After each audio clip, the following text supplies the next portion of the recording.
This morning's reading is from Galatians 6, 1 to 10. Brothers, if someone is caught in a sin, you who are spiritual should restore him gently. But watch yourself, or you also may be tempted.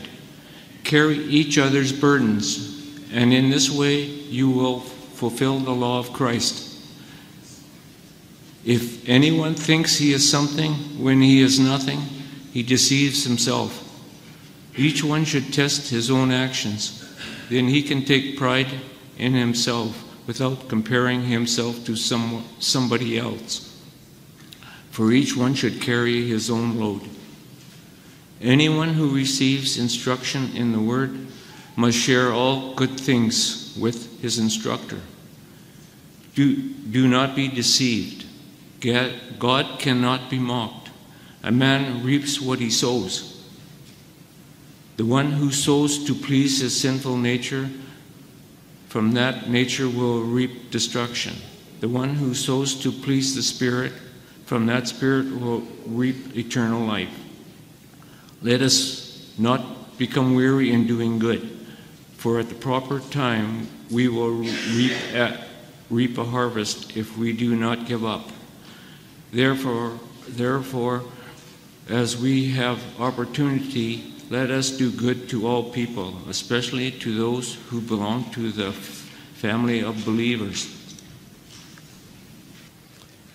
Have you ever thought about what the world thinks of Christians?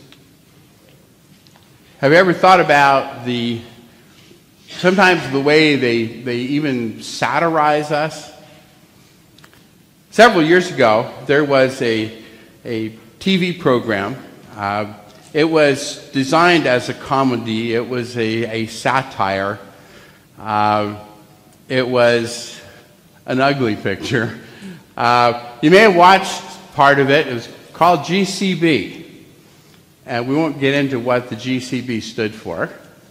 Well, the first two letters were good Christian, and the last letter we'll just kind of leave there.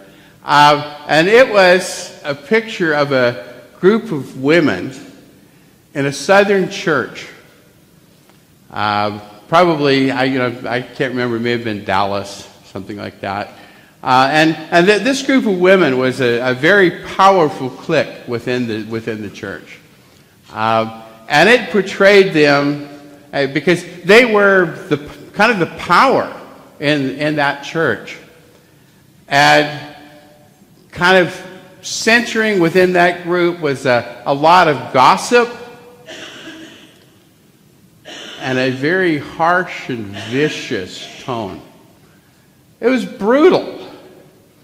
And I watched a few episodes, and then I realized I just can't keep watching this. This is just too much. And as I thought about it, though, I thought, this is really what it's about is you can't show any weakness. You think about how it's portrayed about what happens when you put a drop of blood in the water where there are piranhas or sharks. We've been kind of thinking about that a lot lately because of all the shark attacks off the beaches in North Carolina, because when we go down, the years when we've gone down to visit North Carolina, we always go out and swim in the ocean on the beaches in North Carolina, and we're thinking, well, we may not be doing that anymore. But, you just think about what happens is that, there are animal packs that we kind of recognize that in that pack, in that kind of society, that when one animal gets old or weak, that it becomes the target, and it becomes just, eliminated viciously by the other members of the pack. And you think about the fact that there are groups of human beings that are like that they are just waiting for you to make a mistake. And they're just going to pounce on you and demolish you. And so what happens is that in those types of groups, especially churches, and we talk about this, we see articles about it, that There's this thing that human beings do when they get into a social setting and they want to stay safe, is we put on this mask and we pretend that everything is just fine when maybe it's not. You know, somebody comes up and we're really hurt and crying inside, and somebody comes and says, "How are you doing, really?" You know, I realize there's this social thing that goes, you know, "How are you doing?" "Oh, fine." But where we really feel like we need to share with somebody and we just cannot express it. I like this passage from Galatians 6 because I think it speaks to what I want to call the real church. You know, the fact is the church is made up of human beings. We are imperfect. Many years ago I did a series on the church, and one of the lessons was called The Imperfect Church. And that title kind of goes against our grain because we think of the church as being that it has been saved by the blood of Christ. But yet we realize that the church is made up of human beings, that none of us can claim to be perfect. That we all have our issues. We all have our problems. We all have our hang-ups. But the thing is, we don't feel safe. The passage here, Galatians 6, even includes the fact that we struggle with sin. That's the very first verse. If you see a brother or sister who's being overtaken, some of the translations will use the word trapped to kind of bring that about. Kind of reflected in this is Paul speaking about the fact that we are wrestling with selfishness and ego. I mean, it's not exactly the kind of place that, people in the world, they want entertainment, they want fun, they don't want reality, they don't want exposure. And yet, what we need. Because Paul in these verses is really dealing with the idea of learning to care about one another in a very real and very gentle way. So you think about being caught in sin. You know, as I was working on my lesson, I kept thinking about that show, GCB, and when somebody made a mistake, man, they were just all over each other. And one of the things that unfortunately happens in religious groups is that when somebody sins in a more overt way, they feel they are no longer welcome, that they no longer can come, they will no longer be accepted or loved. When we sin, we're in a vulnerable moment. I wonder how God feels about people who would choose another person's vulnerability as an excuse to somehow just dig into them or gossip about them. But Paul says that if anyone is caught in a sin, you who are spiritual should gently restore him. And if you look through some of the commentators and other things, they like to point out that the word restore that's used here has the idea of setting something back in order. Like, for example, if you have a broken or dislocated bone, that what the doctor will do is he will, in the sense of that word, he will restore it. The idea is that there is a real caring kind of help that's involved in what Paul's talking about.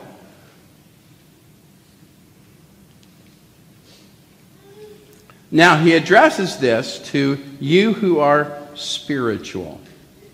I've always found that kind of interesting, because over the years I've known a few people that that would have liked to have hung out a shingle or worn a name tag, "Hi, I'm spiritual."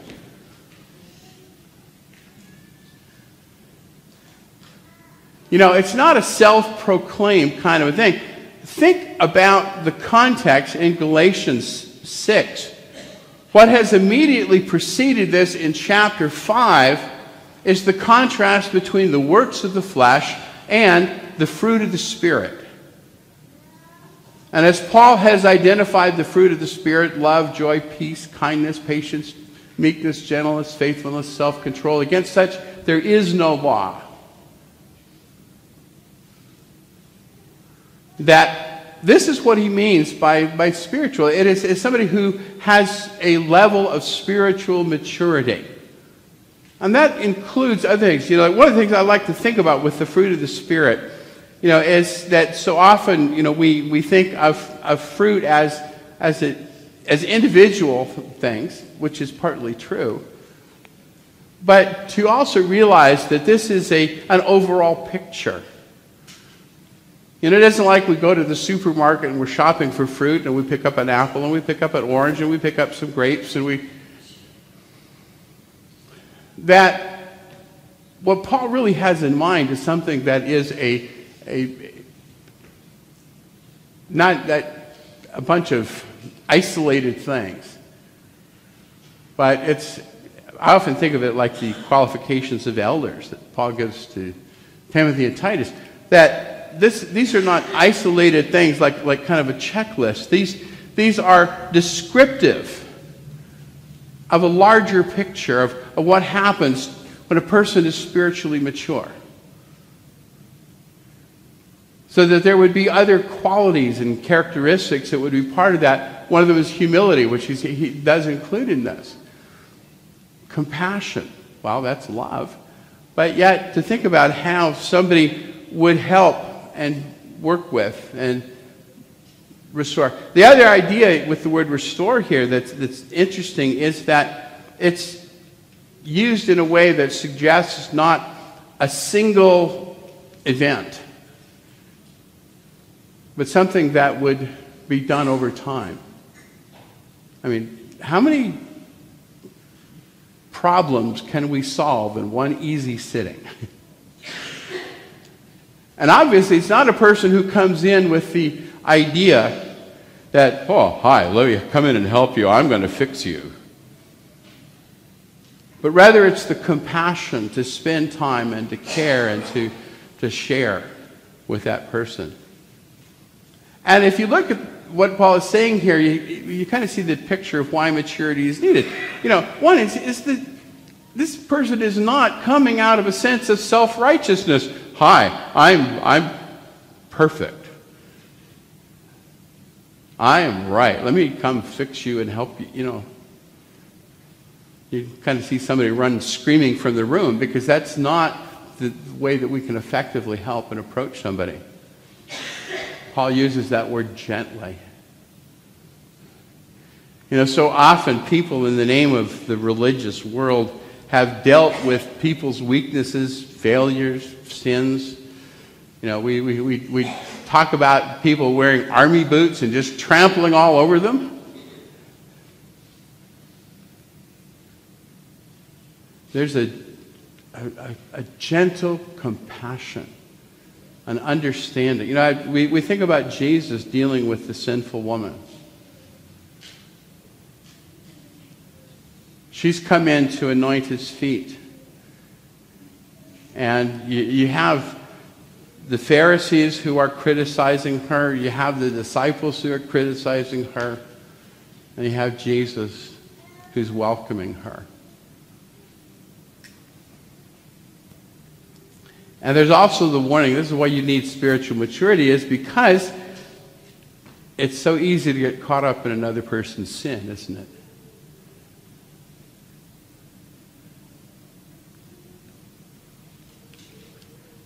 And so Paul in the next verse says, then, carry each other's burdens. You think of the picture he's drawing of the church here, for the church, for the Christians of Galatia and for us, is of a mutual caring that goes on. It's not the idea of us, recognizing that another person's got a problem, say, oh, well, that's your problem. Some know that one of my favorite expressions comes from a book that came out in the 60s called Up the Down Staircase, about a young teacher going to work in a public high school in New York. And just absolutely getting run over by the culture of the school and all of the issues and all of the problems. She keeps going back to the principal for help and advice. And she keeps getting the same answer from him. Let it be a challenge to you. It's kind of like that expression, be warmed and filled. Yeah, I know you got a problem. Good luck. Bear or carry each other's burdens and so fulfill the law of Christ. What does Paul mean when he refers to the law of Christ? Well, we might parallel that to James' expression of the royal law. Love your neighbor as yourself. That really fits the context, doesn't it? That you look after your neighbor, you look after your brother, your sister in Christ. You look after other people like you would look after yourself.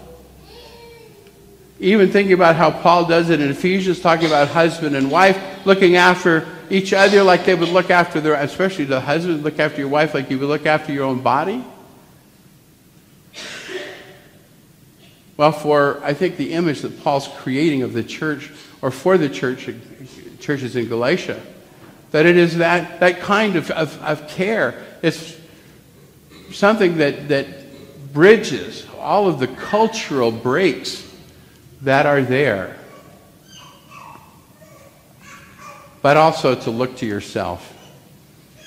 With 10 verses we could spend a lot of time, but just to think here, okay, number one, humility. If anybody thinks he's something, we're bombarded with commercials, aren't we, that kind of tell us that you're somebody. And try to create for us a sense of entitlement that allows us to believe that we are privileged and other people are not. Well, see, that doesn't really work if we're going to build a culture and a relationship of the kind of caring and compassion that is being described in these verses.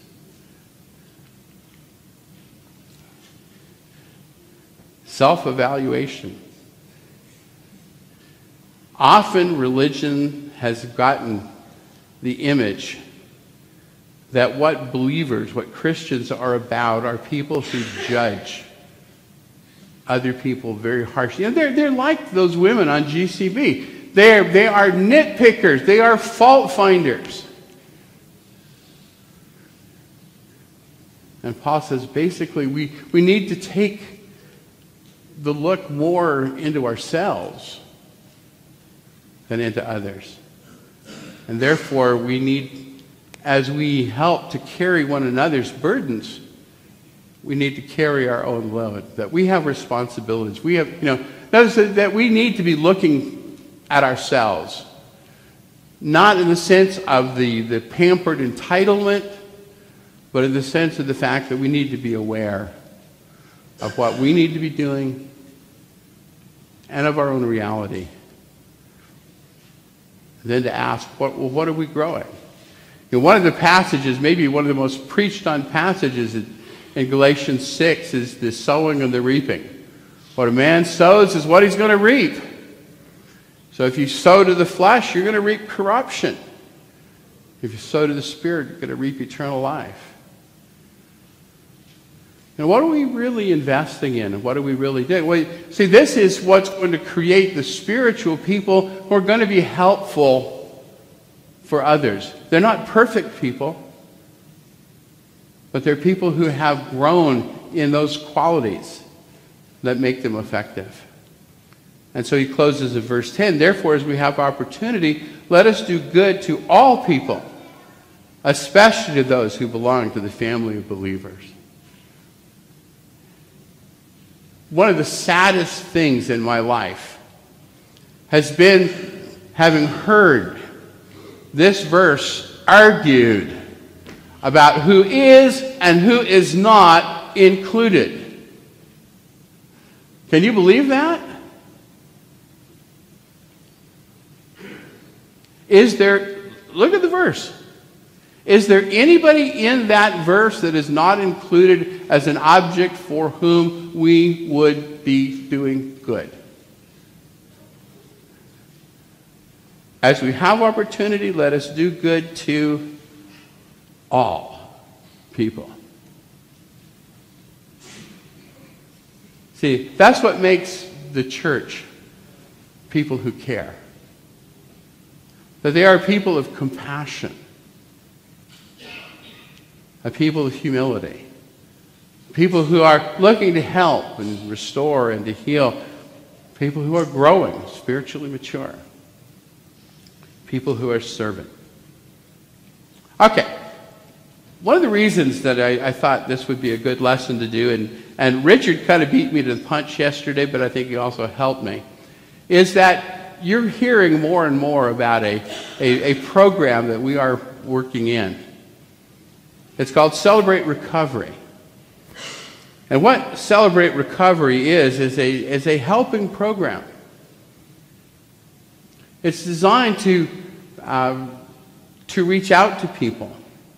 I was talking with the person in Stillwater the other night who looks after the program there. It's kind of an interesting situation they have. The church building for the Stillwater congregation is adjacent to the campus of Oklahoma State University. They actually have a campus center right there for young people from that big university to come over and to visit. But they run a Celebrate Recovery program on the campus of Oklahoma State University for young people who recognize that they need help with their lives. You know, we're familiar with programs that aim specifically at particular problems like Alcoholics Anonymous or even Emotions Anonymous. This is a program that is much more broadly based in terms of dealing with almost any kind of situation or lifestyle issue, attitudes that people are struggling with and wrestling with.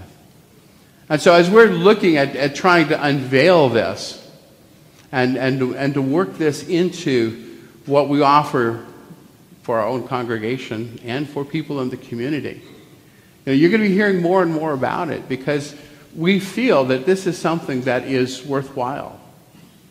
Something that is designed to serve and to help, to bring restoration. Not because we're going out to try to fix people, but rather because we're trying to compassionately serve them. And so, as you think about the church as a place of caring, compassion, a place where people care,